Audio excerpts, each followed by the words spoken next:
नमस्कार। ये रामायण कथा पूरी तरह से श्रीमद् वाल्मीकि रामायण के ऊपर आधारित है। यदि आप इसका निरंतर श्रवण करते रहना चाहते हैं तो इस चैनल को सब्सक्राइब जरूर कर लें और आगे आने वाली सभी ब्रॉडकास्ट के नोटिफिकेशन के लिए बेल आइकन को भी ज़रूर से प्रेस कर दें।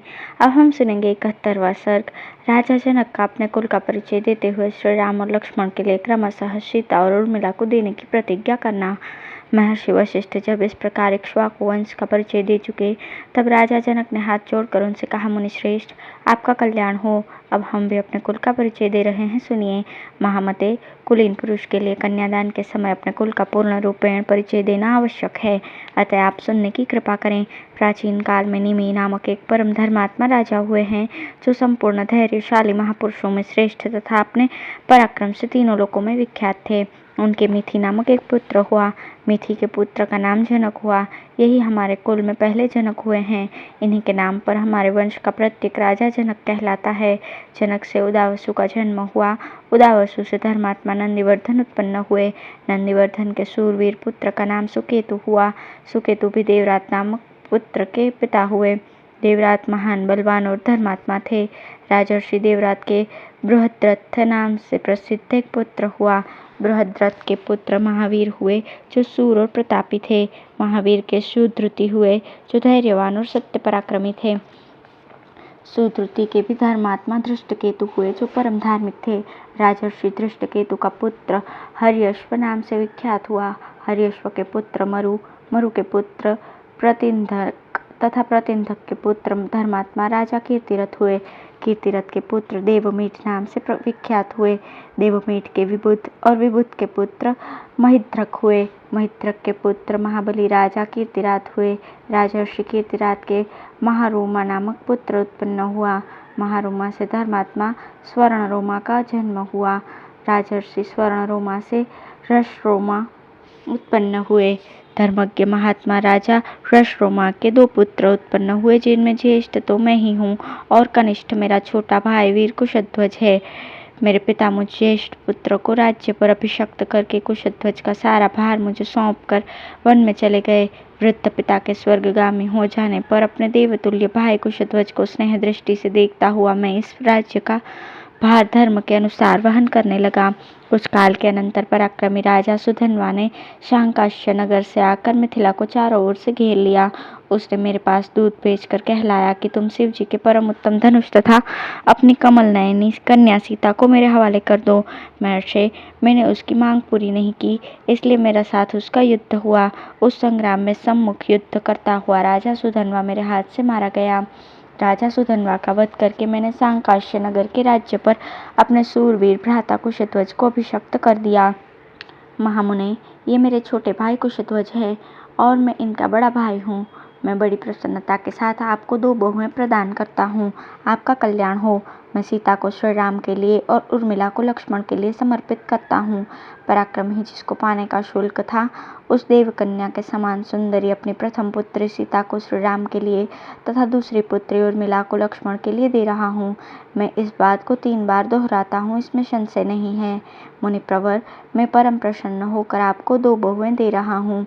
वशिष्ठ जी से ऐसा कहकर राजा जनक ने महाराज दशरथ से कहा, राजन, अब आप श्री राम और लक्ष्मण के मंगल के लिए इनसे गोदान करवाइए। आपका कल्याण हो। नांदीमुख श्राद्ध का कार्य भी संपन्न कीजिए। इसके पश्चात विवाह का कार्य आरंभ कीजिएगा। महाबाहो, आज मघा नक्षत्र है। राजन, आज के तीसरे दिन उत्तरा फाल्गुनी नक्षत्र में वैवाहिक कार्य कीजिएगा। आज श्री राम और लक्ष्मण के अभ्युदय के लिए गौ, भूमि, तिल और सुवर्ण आदि का दान कराना चाहिए, क्योंकि वो भविष्य में सुख देने वाला होता है।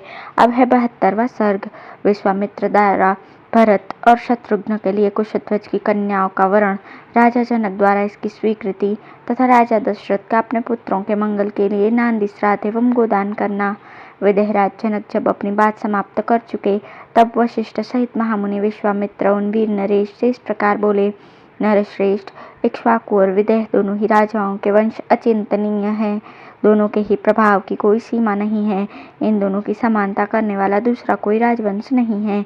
इन दोनों कुलों में जो ये धर्म संबंध स्थापित होने जा रहा है, सर्वथा एक दूसरे के योग्य है। रूप वैभव की दृष्टि से भी समान योग्यता का है, क्योंकि उर्मिला सहित सीता श्री राम और लक्ष्मण के अनुरूप है। नरश्रेष्ठ, इसके पश्चात मुझे भी कुछ कहना है। आप मेरी बात सुनिए। आपके छोटे भाई जो ये धर्मज्ञ राजा कुशध्वज बैठे हैं, इन धर्मात्मा नरेश के भी 2 कन्याएं हैं जो इस भूमंडल में अनुपम सुंदरी हैं। भोपाल, मैं आपकी उन दोनों कन्याओं का कुमार भरत और बुद्धिमान शत्रुघ्न, इन दोनों महामनस्वी राजकुमारों के लिए इनकी धर्मपत्नी बनाने के उद्देश्य से वरण करता हूँ। राजा दशरथ के ये सभी पुत्र रूप और यौवन से सुशोभित, लोकपालों के समान तेजस्वी तथा देवताओं के तुल्य पराक्रमी हैं। राजेंद्र, इन दोनों भाइयों भरत और शत्रुघ्न को भी कन्यादान करके आप इस समस्त इक्ष्वाकु कुल को अपने संबंध से बांध लीजिए। आप पुण्यकर्मा पुरुष हैं, आपके चित्त में व्यग्रता नहीं आनी चाहिए, अर्थात आप ये सोचकर व्यग्र न हों कि ऐसे महान सम्राट के साथ मैं एक समय ही 4 वैवाहिक संबंधों का निर्वाह कैसे कर सकता हूँ। वशिष्ठ जी की सम्मति के अनुसार विश्वामित्र जी का यह वचन सुनकर उस समय राजा जनक ने हाथ जोड़कर उन दोनों मुनिवरों से कहा, मुनि पुंगवों, मैं अपने इस कुल को धन्य मानता हूँ जिसे आप दोनों इक्ष्वाकु वंश के योग्य समझकर इसके साथ संबंध जोड़ने के लिए स्वयं आज्ञा दे रहे हैं। आपका कल्याण हो। आप जैसा कहते हैं ऐसा ही हो। ये सदा साथ रहने वाले दोनों भाई भरत और शत्रुघ्न कुशध्वज की इन दोनों कन्याओं में से एक एक को अपनी अपनी धर्मपत्नी के रूप में ग्रहण करें। महामुने, ये चारों महाबली राजकुमार एक ही दिन हमारी चारों राजकुमारियों का पाणी ग्रहण करें। ब्राह्मण, अगले 2 दिन फाल्गुनी नामक नक्षत्रों से युक्त है। इनमें पहले दिन तो पूर्वा फाल्गुनी है और दूसरे दिन अर्थात परसों उत्तरा फाल्गुनी नामक नक्षत्र होगा, जिसके देवता प्रजापति भक्त तथा अर्यमा हैं। मनुष्य पुरुष इस नक्षत्र में वैवाहिक कार्य करना बहुत उत्तम बताते हैं। इस प्रकार सौम्य वचन कहकर राजा जनक उठकर खड़े हो गए और उन दोनों मुनिवरों से हाथ जोड़कर बोले, आप लोगों ने कन्याओं का विवाह निश्चित करके मेरे लिए महान धर्म का संपादन कर दिया। मैं आप दोनों का शिष्य हूँ। इन श्रेष्ठ आसनों पर आप दोनों विराजमान हों। आपके लिए जैसी राजा दशरथ की अयोध्या है, वैसी ही ये मेरी मिथिलापुरी भी है। आपका इस पर पूर्ण अधिकार है, इसमें संदेह नहीं। अतः आप हमें यथायोग्य आज्ञा प्रदान करते रहें। विदेहराज जनक के ऐसा कहने पर रघुकुल का आनंद बढ़ाने वाले राजा दशरथ ने प्रसन्न होकर उन मिथिला नरेश को इस प्रकार उत्तर दिया, मिथिलेश्वर, आप दोनों भाइयों के गुण असंख्य हैं। आप लोगों ने ऋषियों तथा राज समूहों का भलीभांति सत्कार किया है। आपका कल्याण हो। आप मंगल के भागी हों। अब हम अपने विश्राम स्थान को जाएंगे। वहां जाकर मैं विधिपूर्वक नांदी मुख श्राद्ध का कार्य संपन्न करूंगा। यह बात भी राजा दशरथ ने कही। तदंतर मिथिला नरेश की अनुमति लेकर महायशस्वी राजा दशरथ मुनिश्रेष्ठ विश्वामित्र और वशिष्ठ को आगे करके तुरंत अपने आवास स्थान पर चले गए।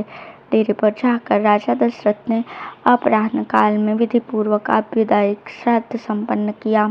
तत्पश्चात रात्रि बीतने पर प्रातःकाल उठकर राजा ने तत्कालोचित उत्तम गोदान कर्म किया। राजा दशरथ ने अपने एक एक पुत्र के मंगल के लिए धर्मानुसार 1-1 लाख गौएं ब्राह्मणों को दान की। उन सब के सींग सोने से मढ़े हुए थे। उन सब के साथ बछड़े और कांसे के दुग्ध पात्र थे। इस प्रकार पुत्र वत्सल रघुकुल नंदन पुरुष शिरोमणि राजा दशरथ ने 4 लाख गौओं का दान किया और भी बहुत सा धन पुत्रों के लिए गोदान के उद्देश्य से ब्राह्मणों को दिया।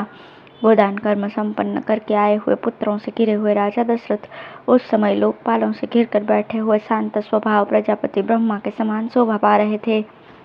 इस प्रकार श्री वाल्मीकि निर्मित आर्ष रामायण आदि काव्य के बालकांड में 72वां सर्ग पूर्ण हुआ। धन्यवाद।